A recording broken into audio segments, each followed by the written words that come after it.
Within its first 10 years, Nicholls would grow from a junior college under the direction of the LSU system with an initial class of 161 students into a 4-year state institution.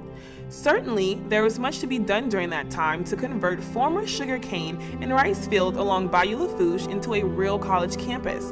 There was the obvious pressing need for classrooms, buildings, and the roads to provide access to them, but development during this period went beyond the physical infrastructure requirements of a college. The school's first administration, faculty, and staff were starting with a blank slate. As a result, they had to design all manner of processes and policies. Some had obvious and direct links to the basic functions of a college, such as getting students registered each semester or providing them with teachers and academic materials. Others were more esoteric, like finding ways to instill a sense of school spirit and belonging among the students at the fledgling institution. Starting in 1951, the ROTC program would be a central feature at Nicholls in its early years. In that first year, an estimated 65% of the male students were members of the Cadet Corps. Some female students served as sponsors. The campus had an outdoor shooting range, and bugle calls blared over the campus public address system. Members of the unit would march at statewide functions. Under President Charles C. Elkins, Nicholls would continue to mature during a period when gas was selling for 18 cents per gallon, when troops marched off to the Korean War, when the Supreme Court issued its Brown versus Education ruling, and when Elvis appeared on the Ed Sullivan Show. Through those years on campus, various traditional aspects of college life would appear, such as mascots, athletics, or intramurals. Some events were intended to provide an air of sophistication befitting a center of higher learning, others less so.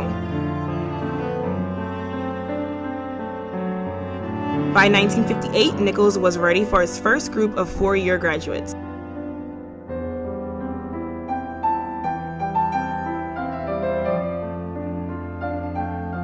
During its second decade, the Nicholls campus began to take on a shape recognizable today, particularly when viewed from the Bayou side. Students from the previous decade could still find some of the traditional activities they had created. The school was developing academically, with favorite teachers and classes. Instructors were covering the usual subjects from the arts and sciences, like speech, music, math, biology, or chemistry.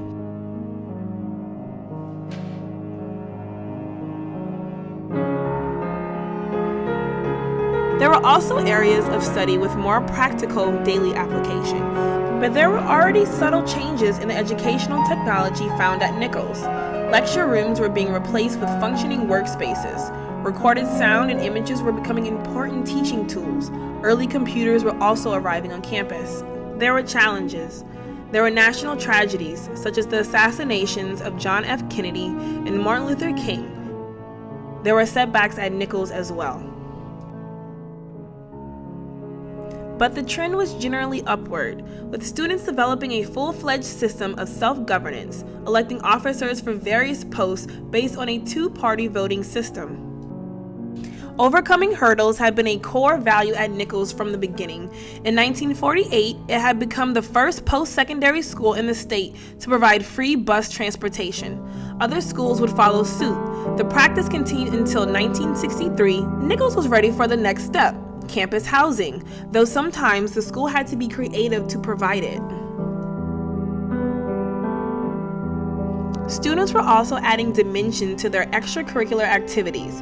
In 1960, who's who among students in American universities and colleges would for the first time recognize Nicholls students, and the school would create the title of Mr. Nicholls. Freshman pajama parties and Western Week events were still big draws.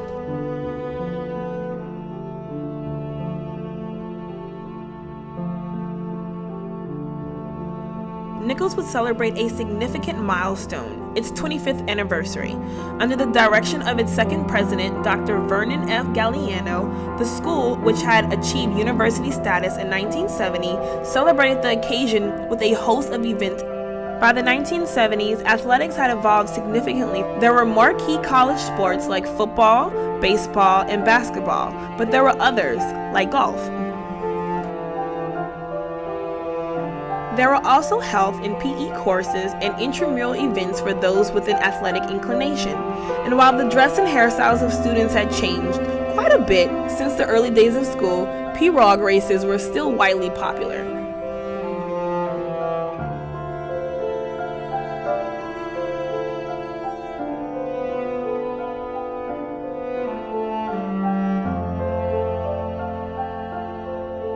And there were plenty of other things to engage students beyond the classroom.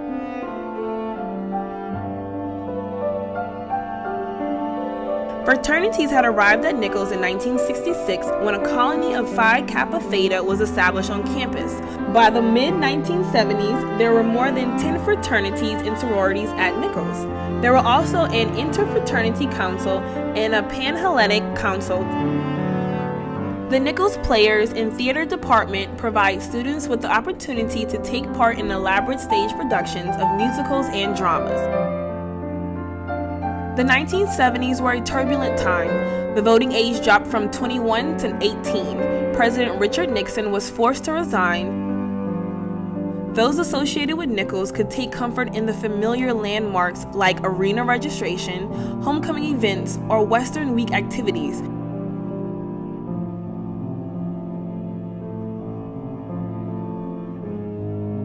But there are also signs that change would come here as well.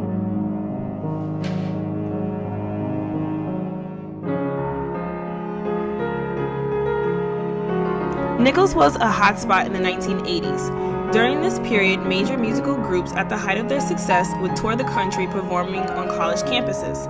Nicholls was able to book groups Kool And The Gang or Chicago, who performed in Thibodeau before thousands of fans. Concerts were not the only source of musical entertainment. KNSU began in March 1968 as KFTN. Greek organizations had matured with well-established events of their own, as had various other social and academic organizations.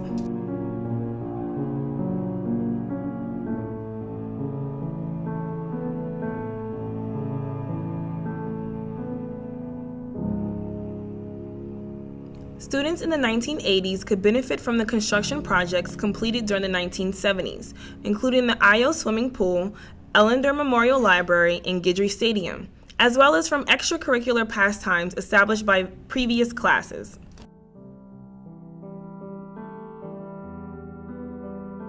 But there were also new activities. Dr. Donald Ayo, who would become the third president of the school, instituted the midterm breakfast tradition, where administration, faculty, and staff served students pancakes and sausage during the week of midterms.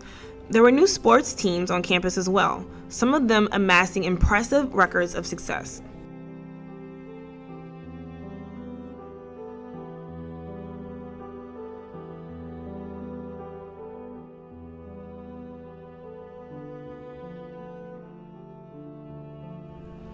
Older technology on campus was getting replaced. The change would affect everything from how people communicated to the way students registered for classes themselves.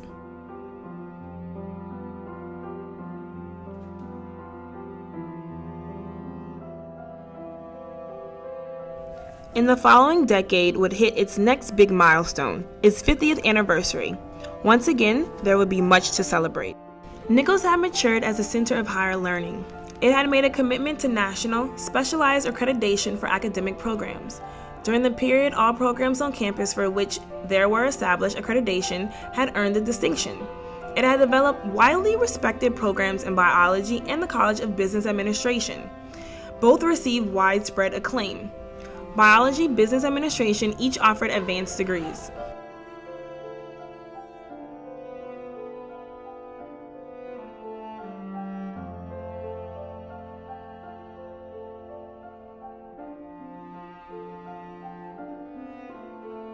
While some of the older traditions, like Western Week or pajama dances, had faded away or were less popular, there were still plenty of activities. There were musical performances, speech forums, where students debated the topics of the day, Crawfish Day, rides and foods, homey dorms, and places to relax and/or study.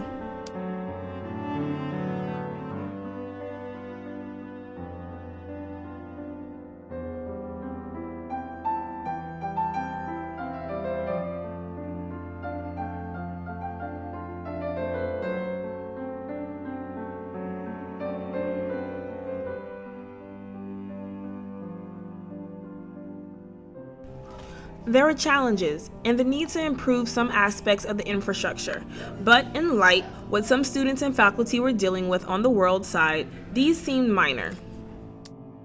Technology was playing an even larger role on campus. Computers were no longer the tool of the registrar's office or specialized courses. Even classes in the humanities were using them more often. The nature of students themselves was also changing, with a larger percentage of non-traditional students returning to campus to upgrade their skills.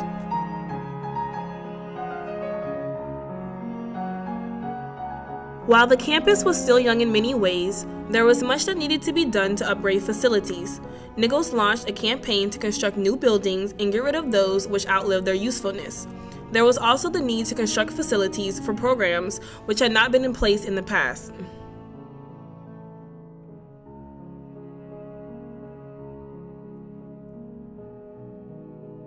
The Colonel community banded together under the leadership of his fourth president, Dr. Stephen Hulbert, to take on these tasks in the face of daunting challenges. The state and Nicholls faced years of budget cuts, driving up the cost of education for students and requiring that employees go without raises. Students stood up not only for their school, they were also taking on broader social issues. Never shy about voicing their opinions on topics for they felt strongly, students were also willing to give their own administration a gentle nudge. Undaunted by the difficult financial times, the school continued to make strides forward, adding new sports, serving as the social and cultural center for the region, making special guests feel at home.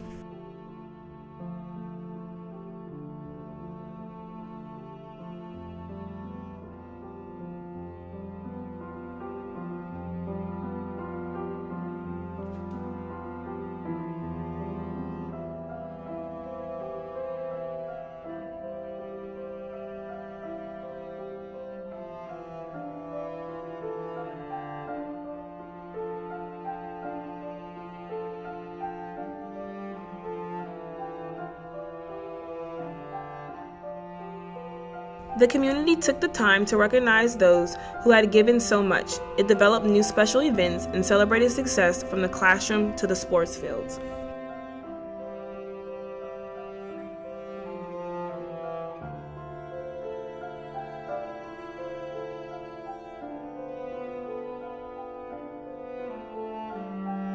Nicholls had survived very tough times since the late 2000s. There had been years of budget cuts and falling enrollment as a result of the ever-increasing cost of attending college. Some programs were no longer available to students. Some faculty were no longer on campus. But the tide was beginning to change. Under Dr. Bruce Murphy, the fifth Nicholls president, the university went through its review for overall regional accreditation and passed with no recommendations. Specialized accreditations were also maintained.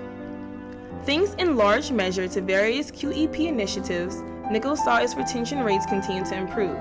As a result of these efforts and intensified recruiting programs like Scholars Night and Colonel Connect, Nicholls began to see enrollment increases. While the budget was still far from robust, the administration was able to find ways to offer employees one-time revenue increases.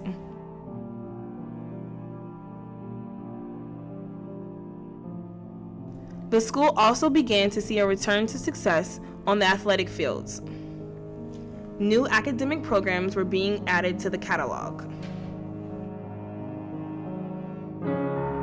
In spring 2018, Dr. J. Clune returned to take over the reins of his alma mater with an ambitious agenda.